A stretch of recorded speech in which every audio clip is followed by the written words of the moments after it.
स्वामित्व योजनेचा दिनांक 27ला या देशाचे प्रधानमंत्री माननीय नरेंद्रजी मोदी हे संपूर्ण देशातील ग्रामीण भागातील जनतेकरता त्यांचं स्वामित्व कार्डचं वाटप या माध्यमातून होणार आहे।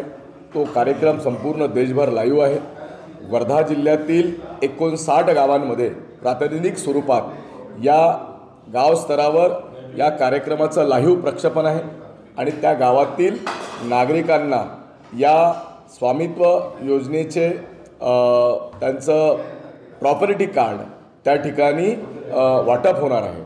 वर्धा जिल्ह्याच्या ठिकाणी सुद्धा जिल्हाधिकारी कार्यालयाच्या भवनामध्ये हा लाईव्ह कार्यक्रम त्या ठिकाणी जनतेकरता आयोजित केला आहे। मी आपल्या माध्यमातून वर्धा जिल्ह्यातील नागरिकांना विनंती करतो की माननीय प्रधानमंत्री माननीय महाराष्ट्र राज्याचे मुख्यमंत्री देवेंद्रजी फडणवीस हे या कार्यक्रमामध्ये लाईव्ह राहणार आहेत। आपण सर्वांनी या कार्यक्रमामध्ये सहभागी व्हावे।